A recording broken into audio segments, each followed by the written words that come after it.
Hello, my name is Raymond Hughes, and I'm an interviewer for the Veterans History Project. And we are conducting our interview today at the Cincinnati Hamilton County Public Library. We have the pleasure and honor today to interview John W. Delaney, a resident of Northern Kentucky and a veteran of World War II, a veteran of the 87th Infantry Division and the 347th Infantry Regiment. Mr. Delaney, if you would, I'd like to get a little genealogical background information if we could. Yeah. And your full name is? John William Delaney. Yes. And when were you born? In Covington, Kentucky. And what date? Well, it'll be March the 20th, 1923. 1923. So that makes me 92 years old. Yes. What was your father and mother's name? Gerald Thomas Delaney, and her name was Clara Pauline. Well, it was Delaney when she was married, but before that, it was Graf. It was a German name. And von Graf is what it was. Her mother said it was von Graf when her parents came over from Germany. And but they dropped the von part and just made it Graf, Graf. I see. And what type of work did your father do for a living? He was a machinist for a while for the L&N Railroad, but then he got a job with the Metropolitan Life Insurance Company. And he was an assistant manager. They had three assistant managers. There were like three groups, probably about 5 or 6 men in each group. This was in Covington, Kentucky. Mm-hmm. And where did you go to school at? My father? No, you. Oh, me. I went to St. Augustine Grade School. It's in Covington. And then high school, Covington Catholic High School, which is on 6th Street in Covington. And then after the war, I went to the GI Bill. I went to Xavier University in Cincinnati. And I stayed there for the entire stretch. I got my degree in 3.5 years, and I stayed on because I had enough time on a GI Bill. Mm-hmm. So I went to graduate school, which takes 2 years more. Now, can you recall where you were and what you were doing on December the 7th, 1941? Pearl Harbor Day? Exactly where I was.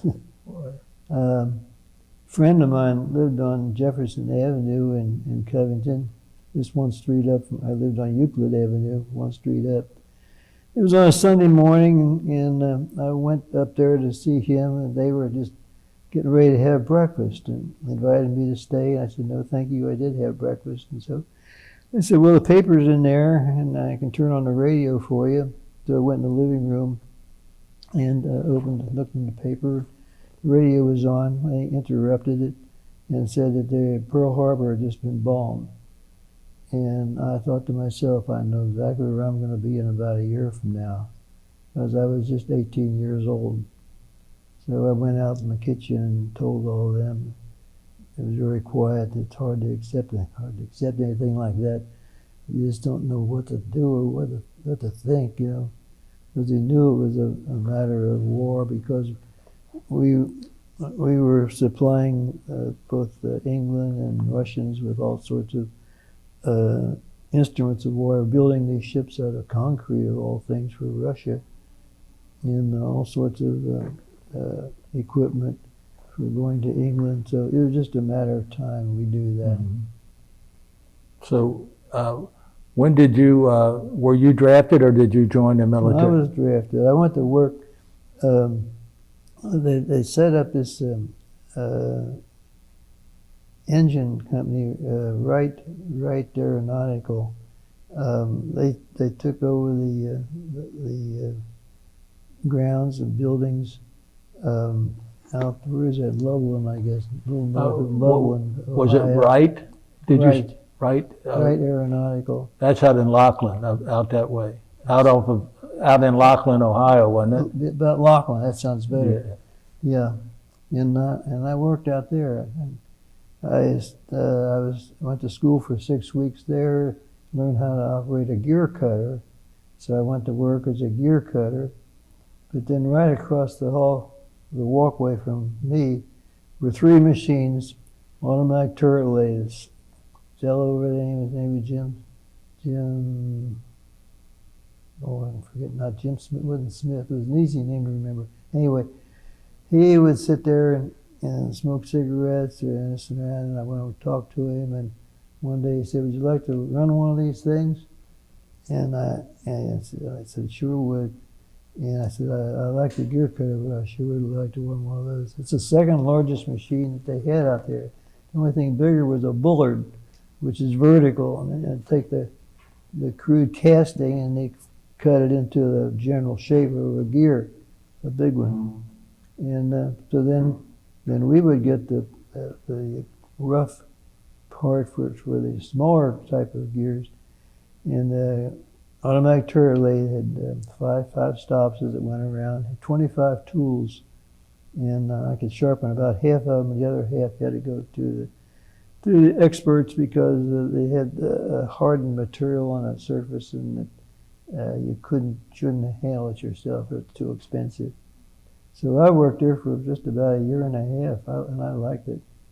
But when finally the papers came, I was just waiting for them, and knew they arrived, and so there was no delay. I told them I had to go, and so that led me right into the Army. Of course, I expected to fly. Everybody was flying in those days. And when I was a teenager, I was a modeler, so I knew a lot about flying. I read a lot about flying. So there's no question about where I was going. So there were 70 of us together at one time. What was the date that you were drafted? Well, I don't remember that exactly. About? Well, it had been early spring, I guess, in 1944. Yeah, that'd be 44, I'm pretty sure. Okay. And then it didn't take long. There were 70 of you say? Yeah, 70 of us got on a train. We didn't know where we were going. I assumed it was some air base down south. But it wasn't. I went to Camp Shelby, Mississippi, Infantry. I didn't believe it. I wanted to fly. So I tried and tried down there. I couldn't get a transfer. They said, no, you're in a group that can't, you're one of the few groups that can't transfer into the Air Corps. So I didn't have a choice. I stuck it out, and I was expert on every weapon I ever fired because I had a rifle and a 12-gauge shotgun. I used to hunt rabbits with my father, so I knew about guns, and so there was no problem there. So they made me the gunner. So I was a gunner. I'd be second in charge of a squad, and a squad of about 12 men. And so it really wasn't bad. After basic, we went into advanced training. Telegram came for me, and I was transferred to, went down to Ole Miss for about 6 weeks, I think. And down there, since I had all the training and the military training, there were about 400 men. They made me the acting, not CEO, but top sergeant, you might say. And the only thing I had to do is blow a whistle 8 times a day and read the fire instructions once a week. And I knew my voice wasn't strong enough to carry to those 3 lines of guys, 400 men there, so I'd stand there screaming at the top of my lungs trying to read the fire instructions. So I liked that.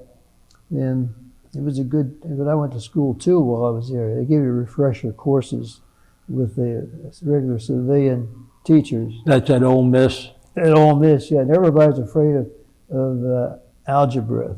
That's the only. They do get through other things, but everybody's afraid of algebra. Well, what they do is you go in there and they start from the very beginning, but it just goes a little bit faster, and an excellent teacher.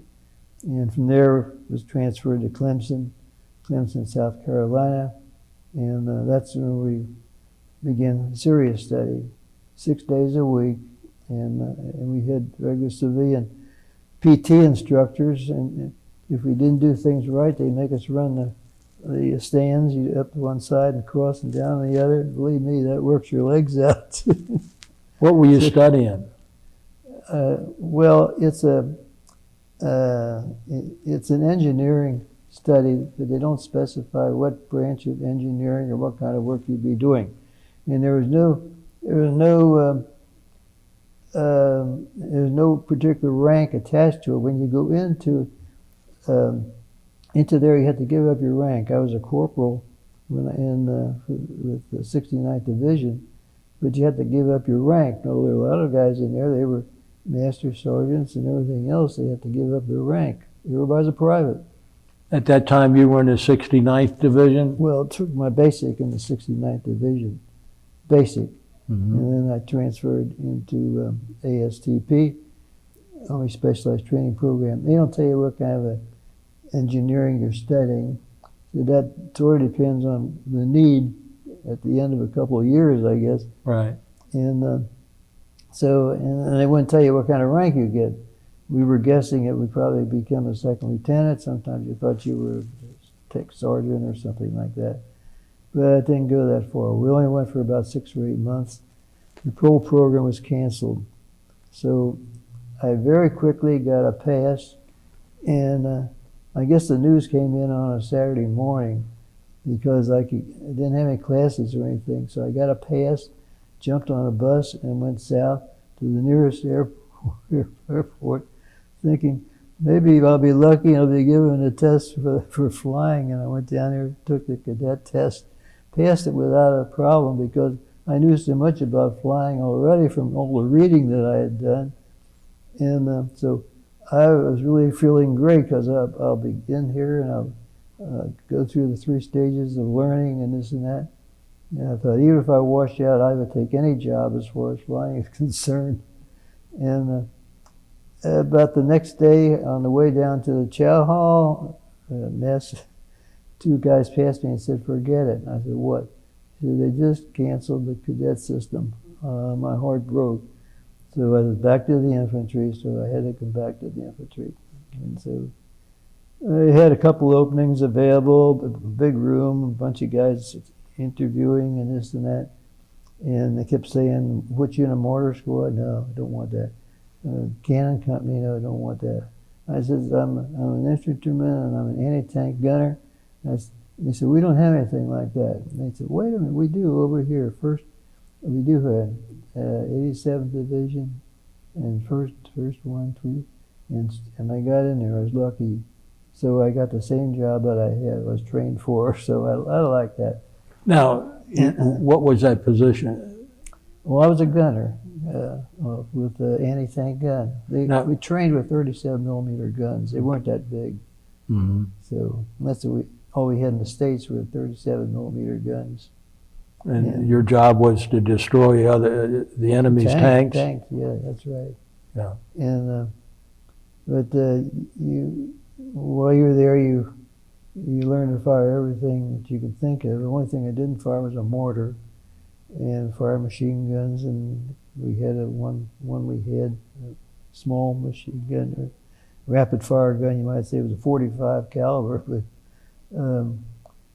I was armed with a .45 as a gunner, and so I was comfortable in that job, and I sort of liked it. Except when we were at war, though, I had the last seat in the truck. The staff sergeant, who was the squad leader, sat next to the driver, and I had the last seat because I was the first one off of the truck. As a gunner, you have to jump off and then tell them where the gun goes. The rest of the guys come out, grab the trails, and they're pretty heavy. They separate the trails from the gun, and they had to move it wherever you tell them. But then you go into action. So you learn all that stuff. It doesn't take long. We did when we went to England, we got the 57 millimeter gun, which is a lot more power. It's a flat trajectory, just like an M1 rifle. It's absolutely flat. And we went down to Wales to test fire that in the mountainous area of Wales. And that was the only time I had a fire one of those things. But it wasn't hard at all. It worked real easy. So it was a very nice weapon, made in England. Yeah. So that's what we went into action with, the 57 millimeter, but then found out that the 57 millimeter would not penetrate the German tanks. Some of them, the older tanks, the smaller tanks, but the bigger ones, they would just bounce off the side. So we were replaced with a different type of weapon. It was a 90 millimeter, what they call a tank destroyer. Tank destroyer is the bottom of it looks like a tank with a tread and everything, but there's no turret. Instead of a turret, there's a 90 millimeter gun stretched across there, and had the same kind of crew, about a crew of 4, I think. And they were quite useful because they were about as powerful as a German 88. So you operated one of those on a... No, we didn't. I was not a tank destroyer. Right. No. Oh, okay. No, that's when we switched over from, when we were replaced by the tank destroyers, then the whole company was changed over to mines and booby traps, which is not more dangerous, either removing the mines or placing mines. Now, since we were, most of the time we were going forward, we didn't have to set up any minefields. We had to remove a lot of minefields. And the Germans were very considerate. Every time they had one, they put up a sign with a skull and crossbones and say, Achtung Minen. And you saw that, you stopped. So, but a lot of times they would do that anyway. They'd put up a sign that says Achtung Minen, but there wasn't any. So we had to stop anyway to investigate and find out. Because mines can be put just under the surface of the road. If it's a rock or whatever it would be, brick or whatever, you simply remove it, put them underneath, and put the bricks or rocks or those back in place. So you couldn't tell. So then you had to use a mine detector. And if the mine detector, it only detected metal.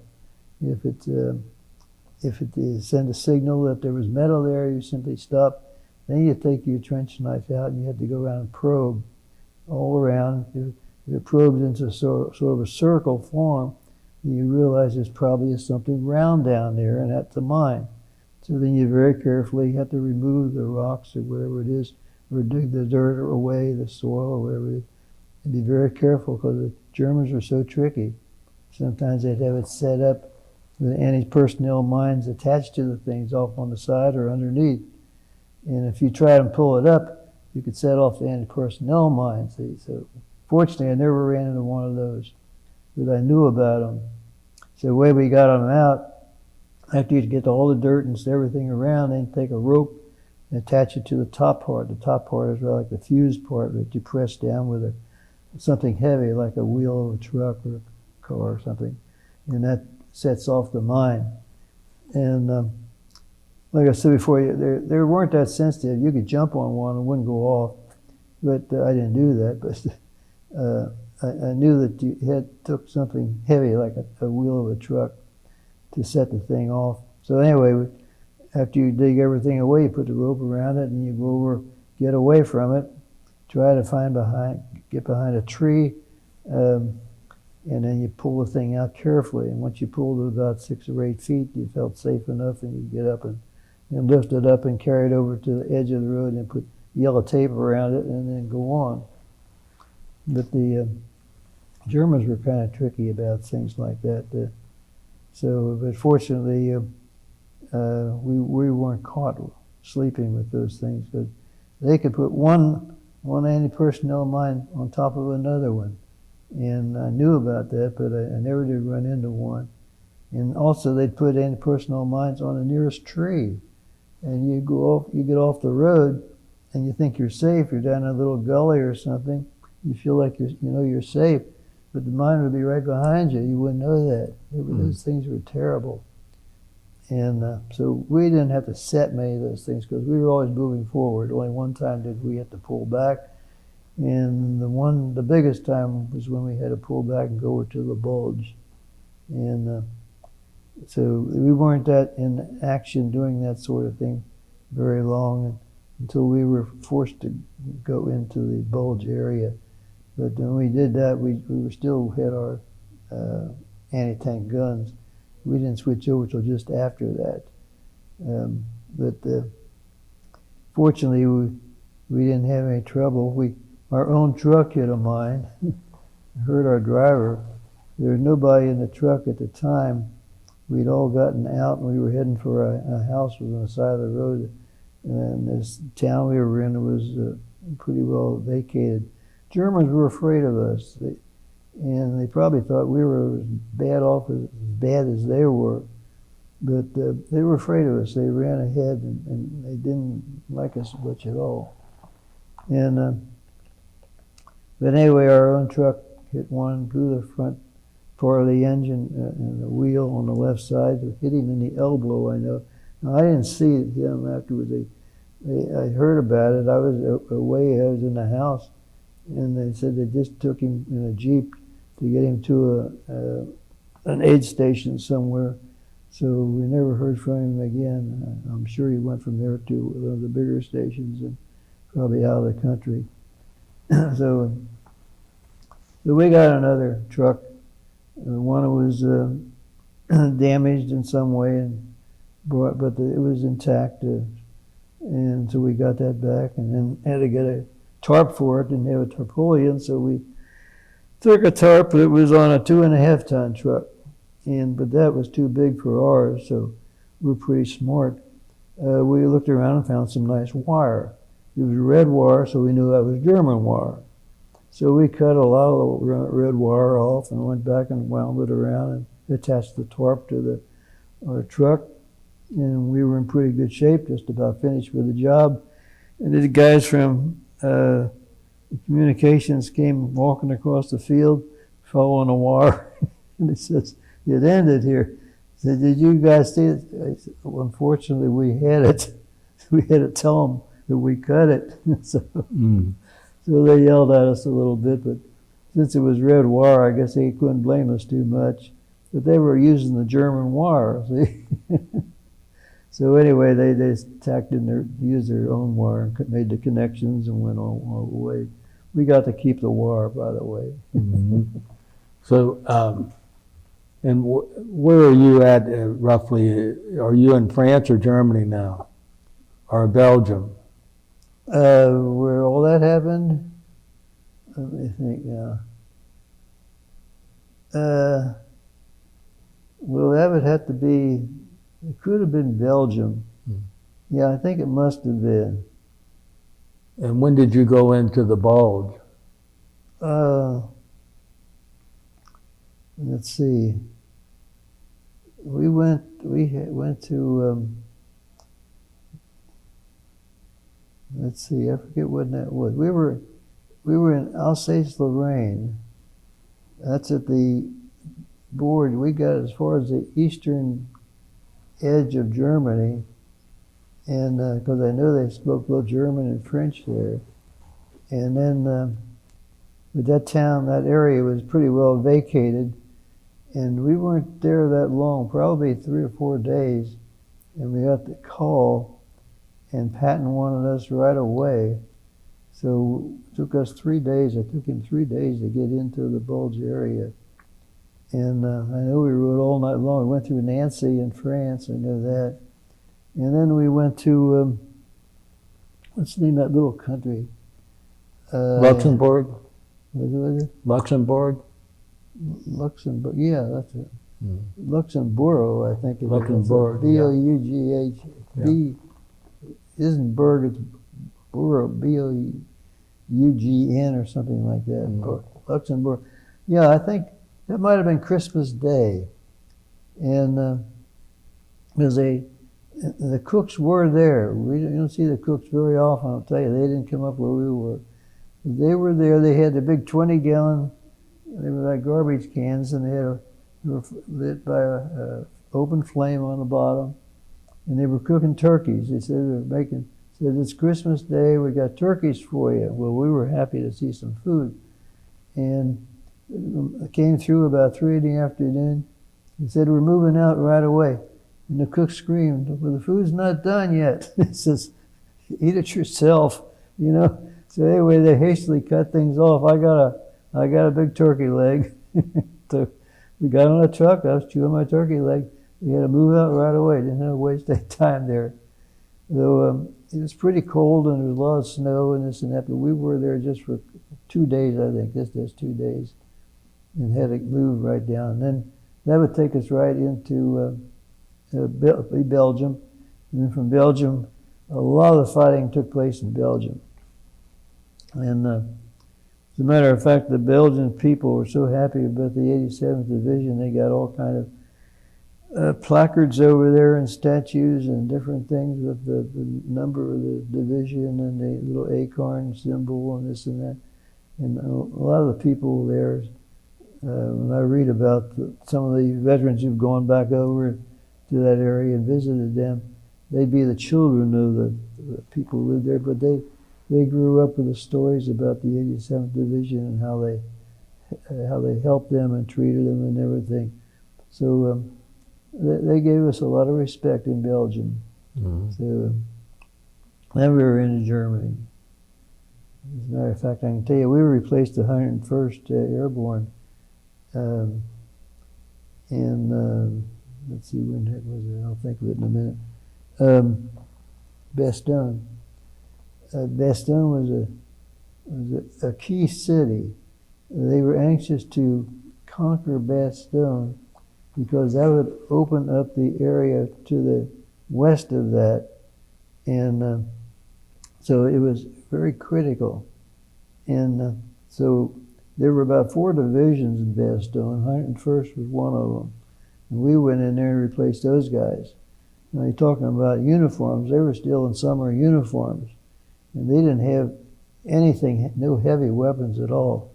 And they might have a light machine gun or carry rifles and carbines a lot of times. And as a matter of fact, they came out and they had things, shells for 30 caliber, had them hanging around their neck. They'd hand them to us to get rid of them. They were going off out of duty. They knew that, but they were hit pretty hard while they were there. If you saw there was a good movie about them. It was Band of Brothers. Of Brothers. Did you ever hear that? Yes. Yeah. As a matter of fact, I copied the thing, and I guess I've watched it 3 times or so. But they had. They talked about the tree burst. That's the first time I'd run into that, and they took quite a beating with that stuff like tree burst and things like that. The artillery would explode in the tree. It was set to explode before they hit the ground, and they'd either hit a tree or they'd explode above in the tree areas, and so the wood would go flying. And I remember seeing a fellow come walking out of there. He had a piece of a branch stuck in his face right here. You can't pull it out. He just wore the thing until he could get somewhere where it could be removed surgically, you know. Mm-hmm. It was a rough place. The weather was horrible, and if you watch Band of Brothers, you get a good idea what it was like there. That's one of the 2 good movies about the war. The other one was Finding Private Ryan. You've seen that, I guess. That was rather realistic also. Yeah. So, how long did you stay at Bastogne, and where'd you go from there? I can't remember how long we were there. We were there probably 10 days or so, I would imagine. And I can't remember exactly where we went from there. But the next big place would be the Rhine area. Now, there were 2 rivers we had to cross, and then the Rhine was the worst one. And he was so big and so well defended. We lost a lot of people there. And once we got past that, then we went into central Germany, and that was pretty much a high-speed chase. A truck will go 55 miles an hour, that's all. And they set these things up they had these so-called tiger groups. They had machine guns on both sides, and they led the group, and they go as fast as they could, and every time they came to a place where there were trees or anything, where there might be somebody, they just opened fire as they went along, trying to discourage them from attacking us. And so I can remember that went on quite a while. And then once we got a little bit further into Germany, then we began going from German cities, one after the other, till we finally ended up in Czechoslovakia. That's where I ended up. I was in Czechoslovakia because we heard the Russians were coming. The Russians were close by. And about that time, though, the Germans were pretty well shot, and they were giving up. And they started putting boys and older men in. And so the war was just about over when we got there. I don't remember the city we were in, but we were there for about 5 days, I guess, something like that. And the Germans were coming in trucks, and they didn't have any weapons or anything with them. They'd give up their weapons and they'd put them on trucks and bring them in. And they were anxious to get away. They didn't want to be taken prisoner by the Russians. They were more afraid of the Russians than they were of us, because the Russians were pretty damn brutal too. Right. So they were more anxious to surrender to the Americans or British or countries like that. So, and from there, I heard you mention off camera about a concentration camp or something where the Germans had the Jewish people. There were about, I think it was the 346th Regiment moved into that area. Now that was still in Germany. A lot of these concentration camps were in Poland, and they're on the eastern edge of Germany.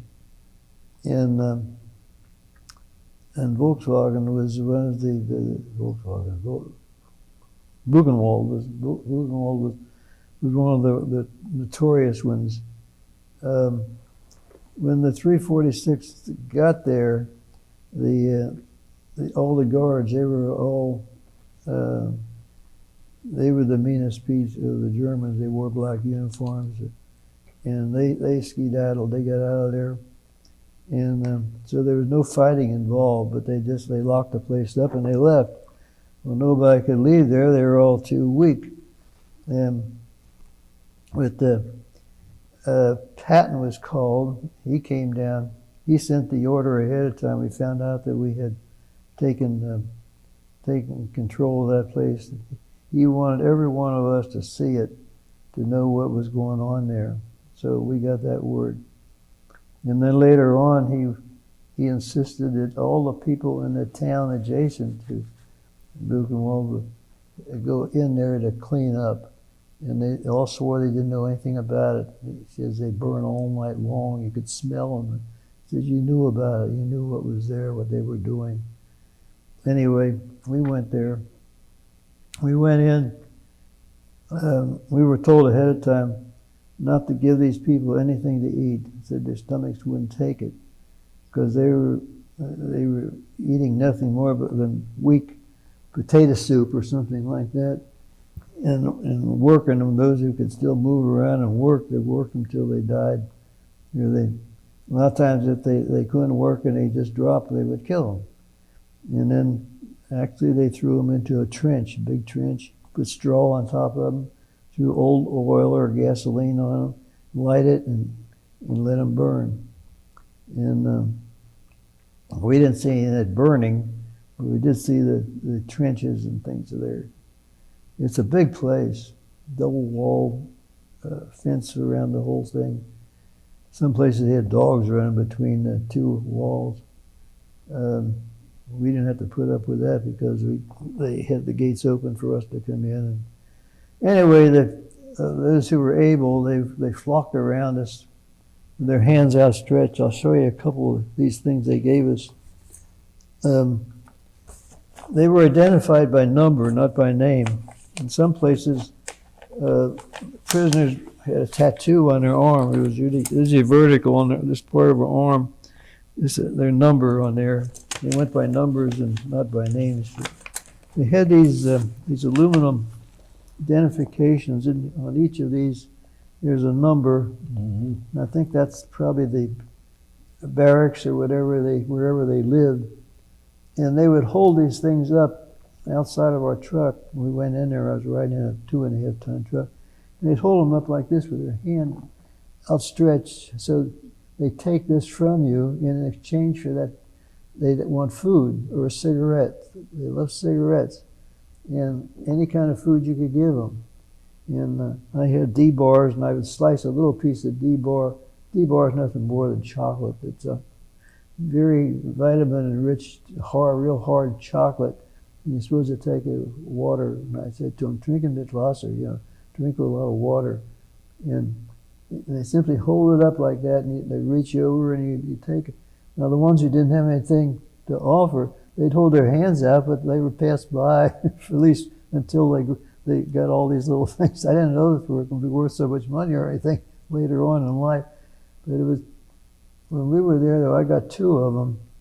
And they obviously lived in different barracks or whatever.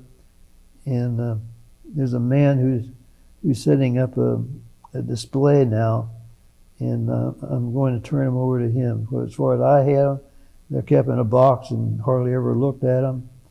And I'm explaining this to him, and he's going to put this in the display.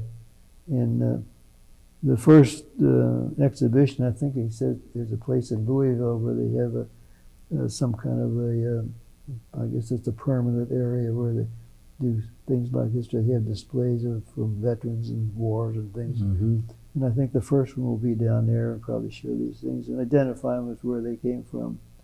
But that's these are the only 2 that I have. I didn't get any other souvenirs. Got a lot of other different kind of souvenirs. We got a German flag and a German armband and just various things like that. But these were probably the most important ones. And from Buchenwald, where did you go?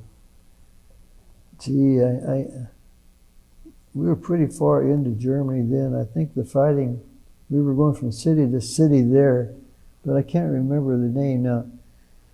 We weren't supposed to keep a tally on exactly where we went in case we were captured or something like that. But I did write down the names of a lot of the cities we went to, and I can't remember those now. I don't have that information with me. A lot of these places you never heard of anyway. A lot of them are just small places. And so I can't remember city to city.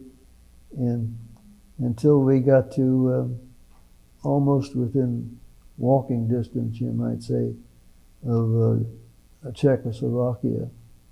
And that's how the war ended for me as far as that goes. We got the orders to go ahead and walk into Czechoslovakia, picking up Germans as we went along. They were giving up. They come walking out of the woods with their hands up and everything, and no weapons were involved. And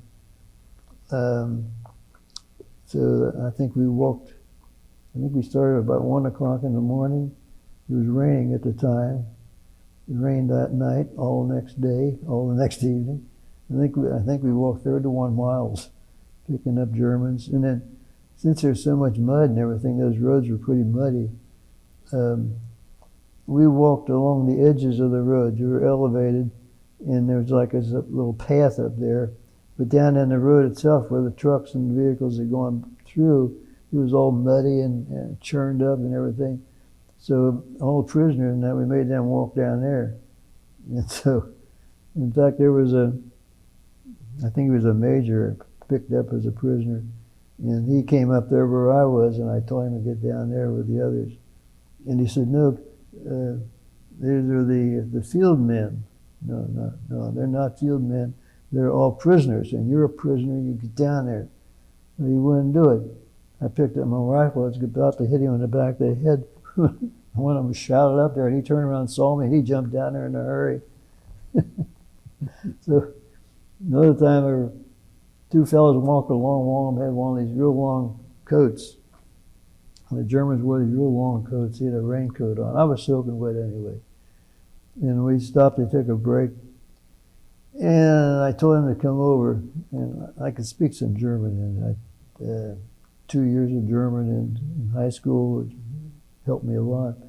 Anyway, I told him to come over. He came over, and I said, give me the raincoat. It's called a Regensmantel. Geben Sie mir das Regensmantel. He said, nein. And he had a buddy with him. He kept giving him, prompting him, don't pay attention to him. You shut up over there. And so I told this other guy, I said, I said, we're both soldiers. You're a German soldier, I'm an American soldier. The only difference between me and you is I have the rifle. Now give me the damn raincoat. And so he took it off real fast. So he gave it to me, and I put it on like a soaking wet anyway. I didn't care. I just wanted a raincoat. Just to put him down a little bit, Yeah. So, like I said, we were there just a short time. And from then on, it was train and different things, and trucks and everything. Eventually, we got out, and I think it was probably in July or so, 1945, when I finally went into one of these camps. They were all named after cigarettes, like Old Gold and Lucky Strike and Chesterfield. And we went there. I think while I was there, I was lucky. I got a pass. I went to Paris for 2 days. And we had so many cigarettes in our truck, we got them by the carton. Poor people over here were starving for cigarettes. They couldn't have them. We got them for nothing by the carton. So we went to Paris. I took 10 cartons of cigarettes with me. And when you get there, these black market people, they swarm around you. And they give you $20 for a carton of cigarettes. So 10 times that, that's $200. Now $200 is just about what you spend on a weekend in Paris. Even then, it was pretty darn expensive. I didn't see a lot of things, but I got on the Eiffel Tower. The elevators weren't working then. We had to walk up. We could get on the second level. The first and second level, they had little shops and things, people selling things. So I bought 2 bottles of perfume. It's probably a lousy perfume, but I had to bring back to my mother or somebody. And later on, in my duffel bag on board ship, one of them opened up and got all my clothes. His damn stinky perfume on my clothes. There's nothing I could do about it. You can't wash them or anything. You're just trying to shake them a little bit to hope the wind would blow it out. But when I was in Paris, I was surprised. I didn't know that Paris was like a flat city. And I could see Notre Dame, and I could see some of the places. And all the houses seemed to be made of stone. The whole city looked like it was white. Stone, everywhere you looked. And great big white cities and things like that. It's a beautiful place. I always wanted to go back. That was one place I wanted to take my wife, but we never made it. We never went back. And my sister went to Ireland twice, and she wanted me to go with her to Ireland. I said, I'm not going to Europe. I said, last time I was in Europe, they tried to kill me. I don't want to go back there again. But I did want to go to Paris, but I always wanted to take my wife, but we just didn't make it. So you were, as I'm understanding your story, you not only were firing, you were acting as an infantryman sometimes, carrying a M1 Garand. A lot of patrol work. Oh yeah, everybody had a rifle. When you get off the ship or the boat, whatever you travel in, I was armed with a .45. As soon as you get off, you go up to one of the aid stations. You can't carry a weapon inside the aid station. So there was a collection there of carbines and M1s. And so I picked up an M1 because I fired all the other ones, but they had a wonderful sight on the M1. The carbine is Kentucky windage sort of thing. You just sort of hang in a general direction. But later on, I realized I should have had a carbine. It only weighed 4 pounds, only half as much as a Garand. So, but both of them were good weapons. You couldn't beat that Garand. The M1 had a great sight on it. And I didn't have any trouble. Were you ever wounded during the war? Or? No, I was never wounded. I cut myself one time kind of bad with my trench knife, but I was cutting down branches off a tree or something, and I sliced my thumb a little bit, but that's all. I didn't have to go to an aid station or anything. Just wrapped something around it and it went away. Did you ever fire at tanks yourself? Not really. We were more defensive than offensive, really. You know, all the work we did was mostly defensive. Went on a lot of night work, patrol work. We did that. And one time they asked me if I would like to join the intelligence group. There's only about 6 men in there, and this sergeant who was in charge of them, his name was Sergeant Monomakov. He could speak 5 languages: Russian, Polish, German, French, and English. And his background was he really came from Poland, and he was a real nice fellow. But I said, no, I don't think I want to join him, because they also do some. They can also do some snap fire. Some what? Shooting. I said, if I climb a tree, I'll get 3 shots off and I'll know where I am. And I said, well, that'll be the end of me. I said, no, I don't think I want to do that. But they didn't insist upon it, so I stayed where I was. So I liked where I was. But like I said, we had a lot of patrol work. And then you strip down, you carry everything and nothing would rattle, or dog tags and everything were always either wrapped or sometimes you put them in your pocket where they couldn't rattle. And I can tell you a couple stories about things like that, but I was lucky there too. We got past a lot of things, but the patrol work and things like that were kind of dangerous. I was fired at by everything you can imagine. I even mentioned things like mortars chased me twice, and machine guns all the time. And I wasn't that big. I guess I was a small target. So I was lucky. I was never hit. We lost some good friends.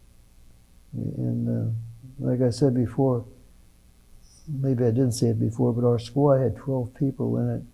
But once we got into action, it was rare that we had more than 9 or 10.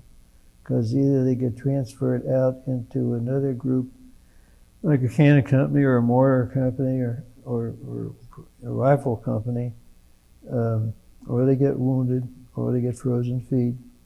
But it was hard to keep. It was hard to get a 12-man squad. So we were lucky to have 9 or 10, because we could handle it with 9 or 10 people. Shells and everything were heavy, but each one was wrapped separately. They were in little canisters. They were all separate, so everything was well thought out. And the gun was good, but we never got in a position where we really had to fire it. Explain that weapon to us, if you would. Did you haul it, or did you drive it, or? Oh no, you drag the thing along. It's got big long trails behind each side. A trail opens up on an angle like that, and on the end, it has a big scoop, like you might say. So when you fire it, the recoil puts pressure and digs those things into the ground, or stonework, or whatever is there. And no, they're very powerful. And it's another name for it was a British 4-pounder.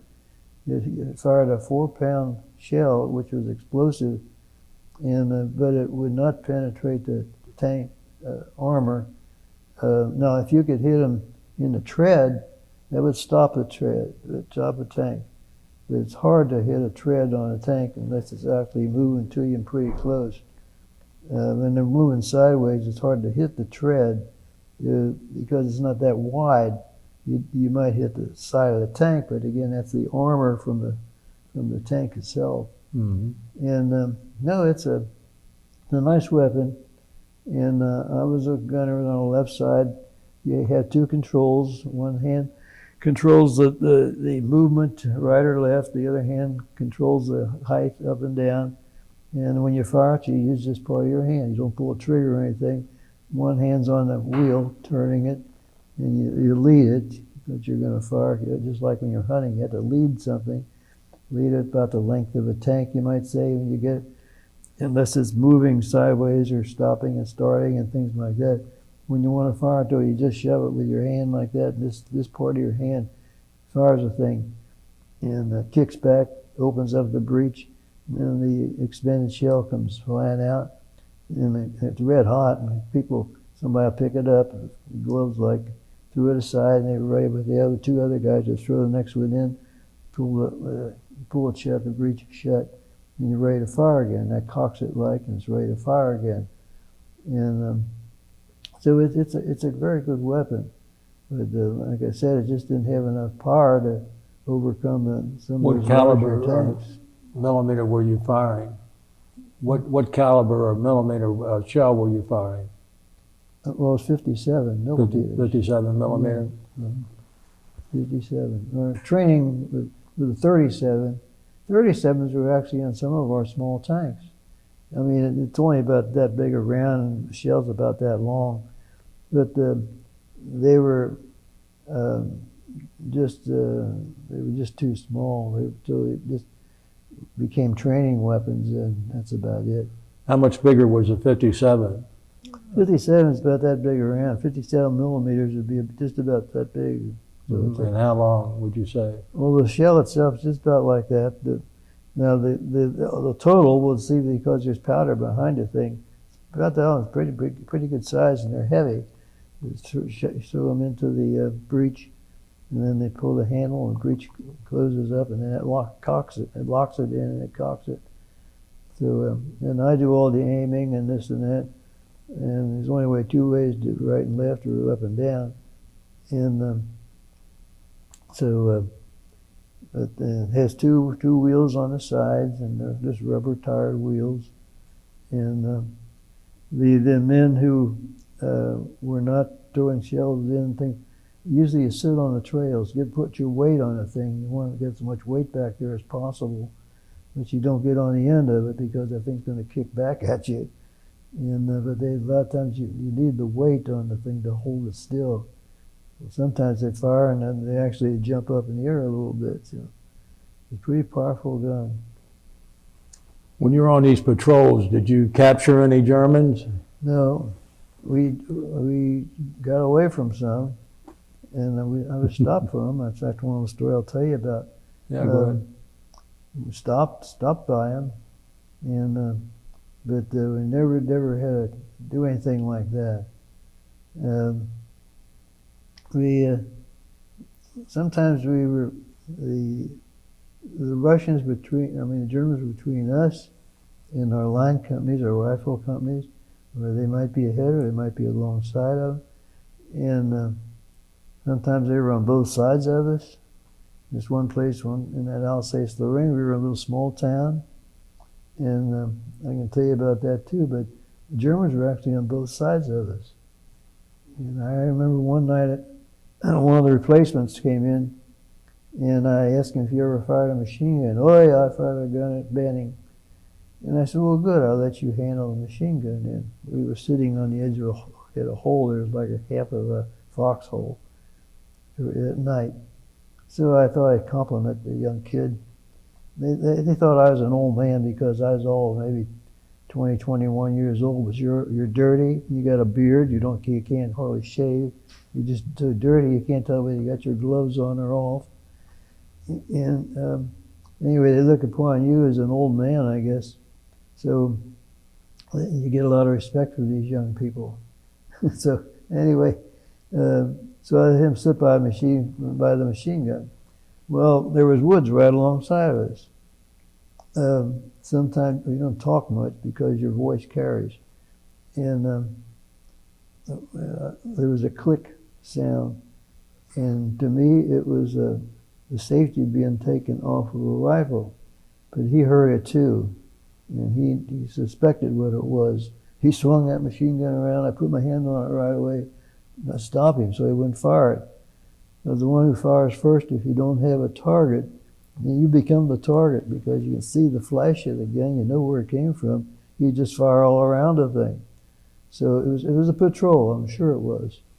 And sometimes you hear a little bit of noise like somebody stepping on a stick or something, but you can't tell exactly where it is. So I had them pass me like that more than once. And I know after my one friend was killed, I stood and I prayed.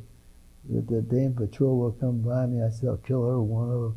You can't tell, you're such a changed person. I was always sort of a mild-mannered, I guess I still am. But when you're in a war, you're changed. So you become terrible. First time I saw a dead German, I felt sick to my stomach. After a while, they were so commonplace, you could step over them, you know. It's just so different. And you age so quickly, you mature so quickly. And develop hate, I guess you might call it.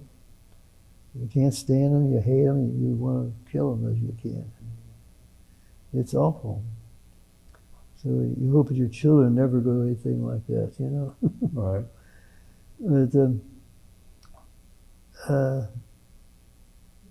well, go on with your questions. I'll stop talking, let you talk. No, I find what you're telling us is very interesting, and it's little insights into what you guys went through. Yeah, well, I didn't talk about anything like that. I used to tell stories about funny things, and people want to hear some stories. I tell them everything is funny things. And a couple of things I'll talk about, or you might put in the category of funny. But I would never talk about anything. Even at Buchenwald, I didn't describe that to hardly anybody. I describe it to you people because this is a different situation. And what we saw there was just, you could smell there, these poor people, and starving, their skull and crossbones, walking. And like I said, I could speak German, I could understand a bit. And even if they were not German, a lot of them were Polish in Buchenwald, I know that. And their language is almost the same as German. And they could speak German, I guess, or one would overlap the other. But we could understand one another pretty well. So, how much time did you spend at Buchenwald? Well, we're just in there for 2 days, I think. We didn't stay there overnight or anything like that. I think we were in there, then went back the second day. But there was nothing for us to do there. We didn't have to do any of the work or anything.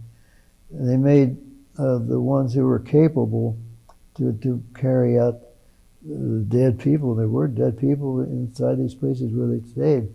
They would die. They had to sleep on stacks of wood, like maybe 5 or 6 deep. And they were only this wide. You could just about squeeze in there. And you lay there. They didn't have any blankets or pillows or anything. And they just lay on the wood.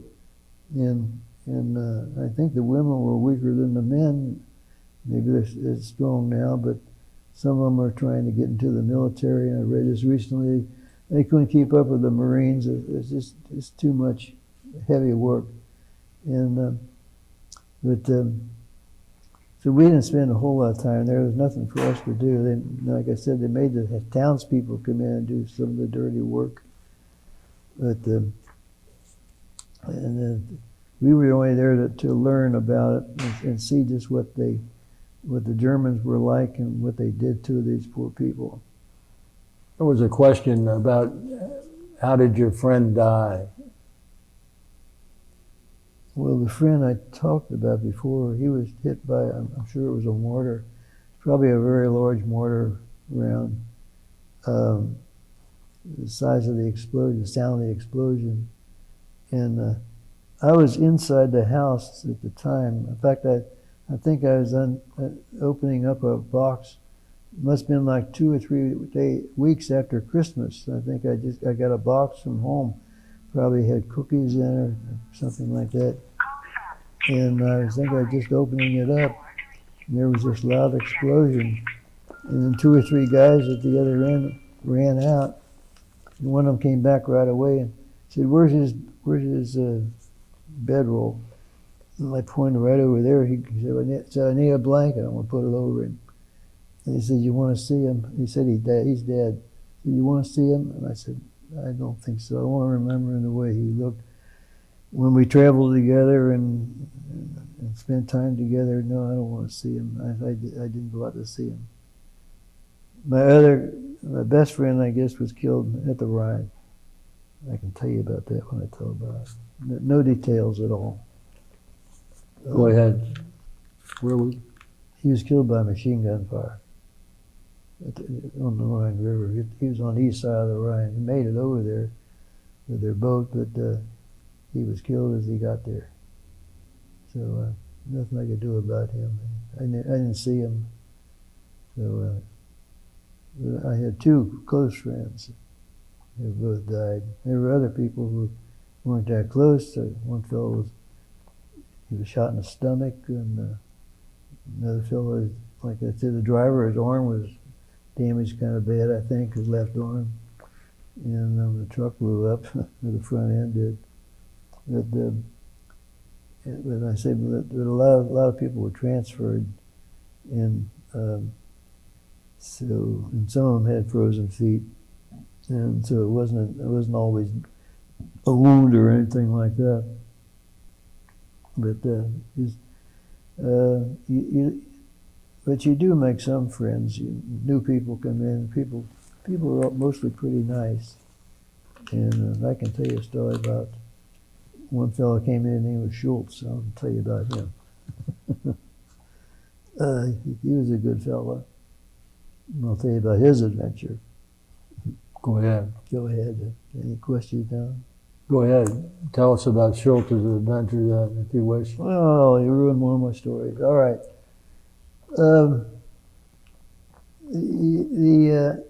I think he was in one of the first group of replacements that came in. When the replacements would show up, there'd be maybe 5 or 6 fellows, and you come up to look for somebody about your own size, and you go to them and you talk them out of it, tell them you're going to wear what you got on, or anything you can put on.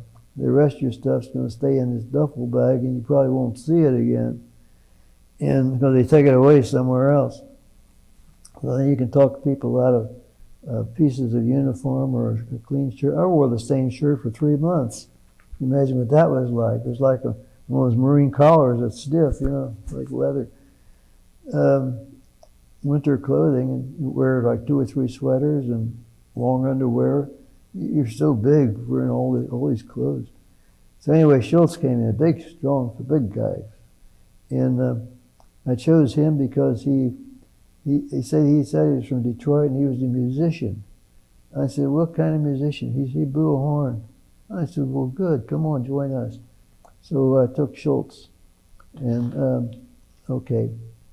One night, he was with us for a while, and I went out on patrol one night, and I went into an empty house, but there in a glass case was a horn.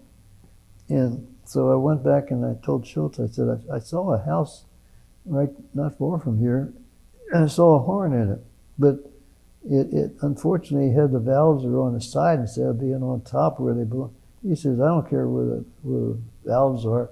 He said, if it's a horn, I can play it, and he could. So he went back and got the horn, and the valves are on the side instead of on top, 3 of them. But he was good, and so I'm glad. And he was a nice fellow. Now we were one time out, and there was a machine gun. Was firing short bursts, and it wasn't far away, and just short bursts, like 3 or 4 shells at a time, and first one direction, and then another, and go over another. And Schultz said, that's irritating, I don't like that. He said, I'd like to get that guy. So I didn't pay attention to Schultz, but he had gone back, he picked up his carbine, and he began circling around. He came in behind him. There were three Germans in his with one machine gun, 3 Germans there. So Schultz stood up with his carbine and he yelled at them. Well, they turned around and saw him. Well, that guy with the machine gun, he reached for a sidearm, I think. Well, Schultz shot him. But he hit him in the behind. and you get hit in the behind, that big muscle is awfully tender. And you shoot somebody there, it hurts. It's all very painful. So he gave up in a hurry. And so Schultz went down closer to him, and this other fellow said something, and Schultz hit him with his fist and broke his jaw. So then the third fellow, he just threw up his hands. So he turned him around, all marched. He marched him straight back. We didn't have to take the circle. He went straight back to where we were, but he kept on going. There was an aid station not too far from where we happened to be at that time. And they turned him in. The doctor saw him, and then he came out. Said you hit that guy with your fist, and you broke his jaw. I said, why'd you do that? He smirked at me. He smirked at me. He didn't like that, so he just hauled off and hit him. So Schultz was quite a character. I remember one time, when we first went into Europe or into Germany or the continent, I swore to myself I wasn't going to drink much. I didn't drink a whole lot in those days, but sometimes you can drink a little more than you think. You don't know how much you're going to get or this and that. I said, I'm not going to drink anything, and I'm not going to stick my head up and have it blown off. So I didn't. We did get a lot of things, and alcoholic things that we captured and liberated, and we had that stuff in our truck, but I didn't drink any of it. So one time we had a big thing, and I don't know what it was, some kind of, it was that big around, but we put a sign on it for medicinal purposes only. And because the aid people come over, they get something like that, they give people, I guess, to help them, calm them down or something like that. But I kept in my promise. Anyway, towards the end of the war, the kitchen caught up with us at one more time. We were out in the woods. They set up a tent, and they were cooking and this and that. And we had some champagne that we'd liberated from the German Air Force. And it had it written on the side. It was French champagne. I don't know the city it was from or anything. But it was marked on there it was burned in the side for the Air Force only. So we liberated that. So I thought I'll have a little bit of champagne. So we didn't have anything to put in it. We had champagne, I had some pineapple juice or something like that. So Schultz was drinking a lot of it. He was drinking the champagne and pineapple juice. I just take a little bit for a taste myself. But anyway, I said, Schultz, I said, come on, let me take you back to your tent. We could set up tents or half tents at that place. And he said, all right. And he put his arm around my neck. When I met you, I thought you were an SOB. And I put my hand up real quick because I thought he was going to break my neck. And so I took his arm and with two of my hands, because I was ready to swing underneath him. So he said, but I think you're a pretty good guy. I think I like you. So I said, thanks, Schultz. Because I remember one time I was sitting by a fire, and Schultz came over, and I said, Schultz, you're in line here. You're in order to dig a latrine. He said, I just came back from patrol work. And I said, I'm sorry, Schultz. I said, but you're in line. Everybody takes their turn. It's your turn to dig a latrine. So he said he felt like picking up a shovel and hit me with it, but I didn't look over my shoulder. I just talked to him, but I didn't want to turn and look at him. So he didn't say anything, but he went off and dug the latrine. But anyway, he had that in mind. He said, I thought you were an SOB, but you're all right. He was a nice guy. He didn't get hit. He also, being a musician, we got into a town where they made musical instruments. He got a bass fiddle. It was blonde, number 24. It had a number on it, number 24. And there were two towns we went to where they actually made all these musical instruments, all different kinds. And in fact, some guys came back, had a clarinet. And he was blowing on a thing. And I asked him where he got that. He said, well, they make them down here. And I said, gee, how much does something like that cost? He said, $10. And so they had some kind of an old price book that they were going by, so it didn't look like they were stealing them. And so I gave him some money, and I said, here, go get me one of these things. Next time you're out, bring one back for me.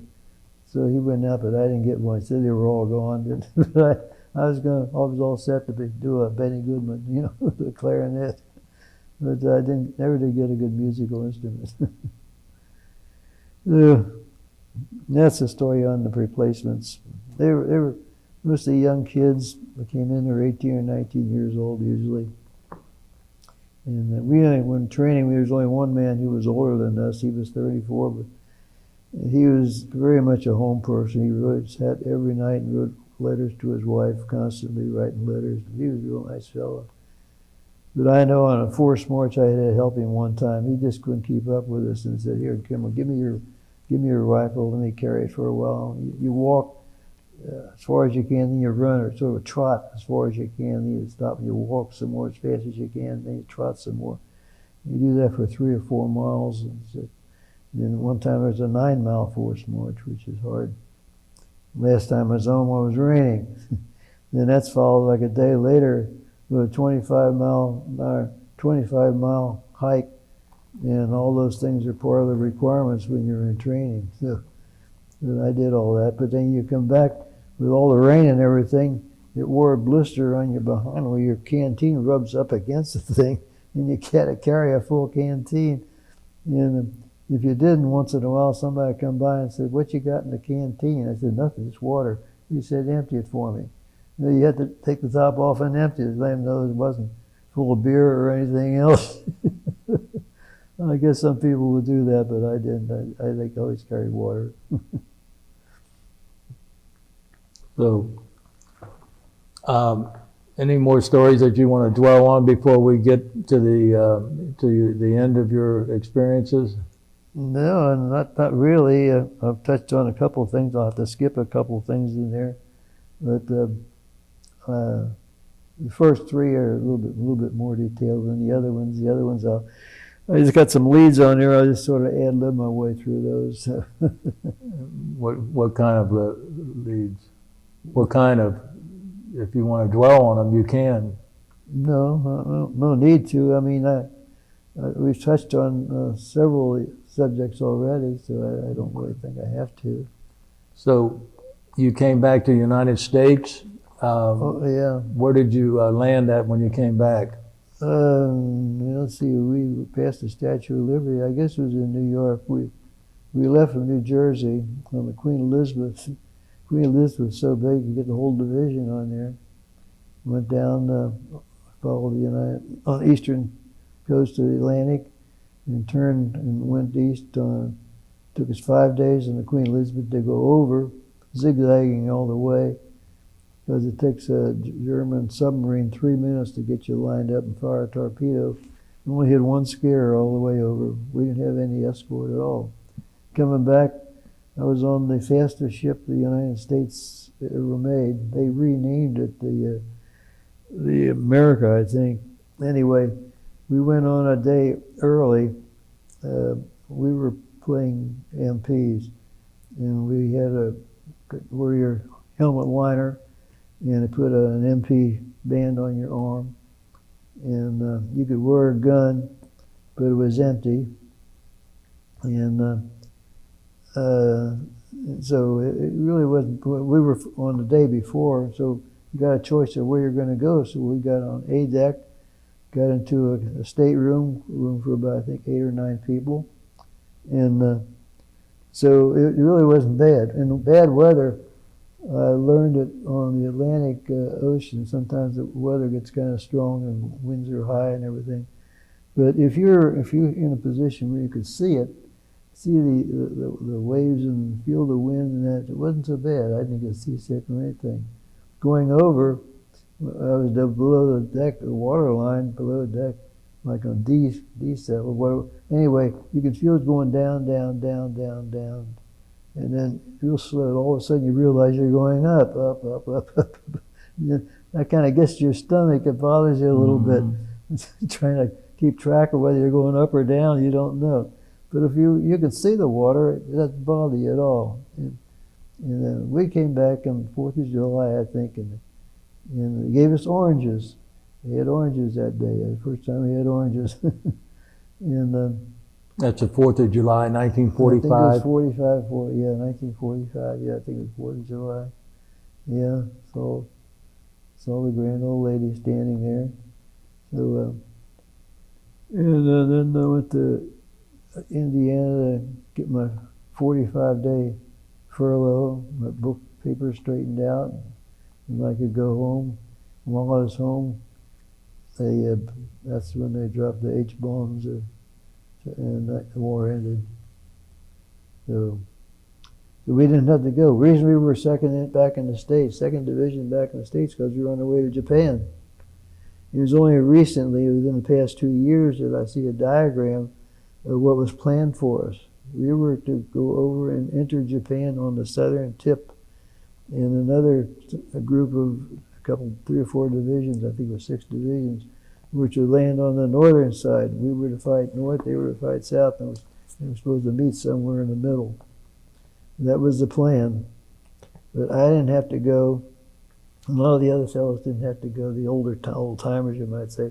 We had enough points that it wasn't necessary. The people who came in as replacements, though, who weren't with us that long, unfortunately, they had to go to Japan, and they just did the little police work over there, or MP duty, or whatever was necessary. There was no fighting involved at that time because the war had ended.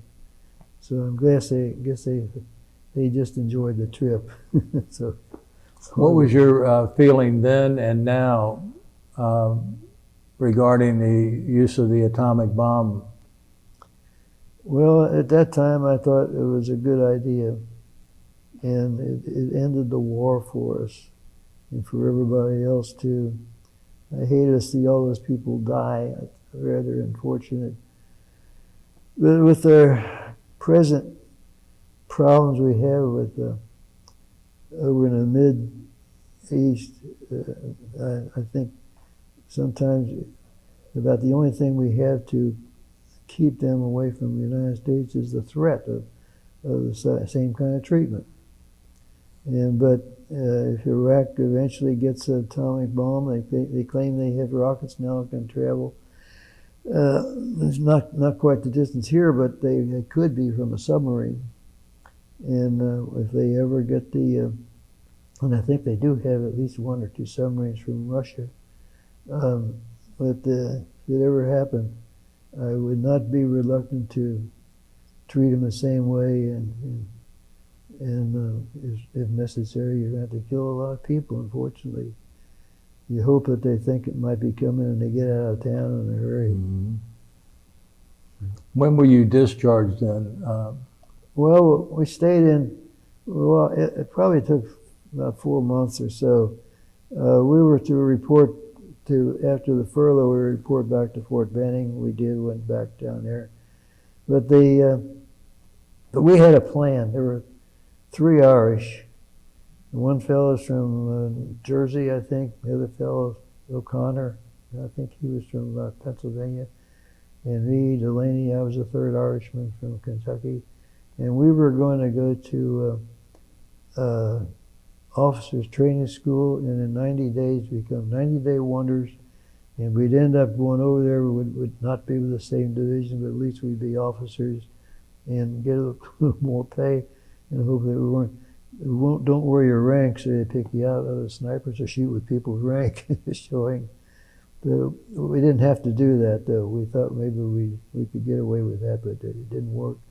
So anyway, we went to Benning, and then people were transferred around to different places. I went to Fort Meade, Maryland, with about 4 or 5 other guys. And we worked at a discharge center up there. But we wore our uniforms with a couple of our decorations on it to let them know that we were veterans, and we worked behind the desk and had certain responsibilities in helping these people get out. Then I was discharged myself from there. I went in, listened to a colonel give me all the good reasons for staying in the Army and all the wonderful rank I was going to get and this and that. But I thanked him profusely, and I said, no thanks, I'm going home. I've had enough of your Army. So I don't regret it at all. Although one of the fellows who was sergeant. He was a staff sergeant. I found out a few years ago that when he did retire, he was a major. He had gone through all the ranks, I guess, as a non-com, and he was promoted. He got a second lieutenant, first lieutenant, captain. And he became a major. Well, he had a good retirement, I'll tell you. So you came home, and I want to get to where you met your wife and how you met her and when you got married. Well, I went to, I was home only about maybe 5-6 weeks, and Xavier was starting the second, what do they call it? They had their education in 2 parts. I don't know what kind of unit you called it. But they were starting back on the second part of it. And so I went over for an interview, and I wanted to study aeronautical engineering, but the only schools that taught that were in Elmira or New York or Texas or California. I didn't want to go home, don't want to leave again. So I said, no, I want a science. If I can't take that, I'll take a science. And he said, well, he thought that chemistry was the best thing they taught there. And so I decided that sounds all right. I liked science in high school, both chemistry or physics. And so I decided just to follow that. So anyway, once I was in there, I got a job and worked and this and that. You want to know how I met my wife? I was upstairs studying and home. I lived on Euclid Avenue in my room studying, and I was just tired. And I came downstairs to take a break, and my sister was sitting in the living room on the couch, and sitting next to her with this girl with these long legs stretched out in front of her. And I said, oh boy, that's for me. And that's when I met her. Her name was Lorraine Dietz. Lorraine, We were in class. what was her name again? Dietz, German name, Uh-huh. Lorraine Dietz. They were schoolmates. They both went to Notre Dame and Covington. And there were about 14 girls that formed a sort of a loose companionship, and they circulated around each other's houses. They're going out together and this and that. And there were 2 or 3 girls that were really kind of nice. And but she was one of them, and she could dance. She had great legs because she was a dancer. In fact, she was even offered a job up at Beverly Hills as a dancer, but she didn't want to take that because you didn't think that the be a place to be. That's when you had all the gambling going on. There was gambling going on up at Beverly Hills, and she didn't think that was a good place to be, so she refused that. She didn't want that. But she was a good dancer, and I was a terrible dancer. But anyway, still I met her, but we didn't really go out much. When I was in school, I couldn't afford the time to go out. Anyway, as a senior, though, I began going out on weekends. I could go out somewhere, maybe either Saturday or Sunday. But I called her almost at the last minute, depending on how much work I had, because I was working. I was carrying full credits, as many credits as possible. Always carried, instead of 16, I was carrying 18 to 21. And because I wanted to get out of there and go to work. And so we got out in 3.5 years. But so I had to call her at the last minute, but she stopped going out with other fellows, I guess, and so maybe she liked me. So, and we didn't take long. It took less than a year. We were engaged to get married, and I actually got married once I was in graduate school and was working over at the hospital, Medical Research Institute over there. That's when I got married. And What date did you get married? what date? Mm-hmm. That was on December the 2nd. It was the last Saturday you could get married before Advent. In those days, in the Catholic Church, you could not get married during Advent. So she wanted to get married in the spring. So one time I told her, I said, you know, all the weather reports are we're going to have a terrible winter. Don't you think we could move it up and get married sooner than that? And she said, oh, it takes so long before they make all the dresses and this and that. Because she had selected dresses, and the girls are going to be in a wedding with her, and this and that. This is all in the spring. So she said, I don't think they could do it that quick. I said, why don't you go ahead and press them a little bit? I bet they would. So she did. She followed through, and they said, yeah, I guess they could make them.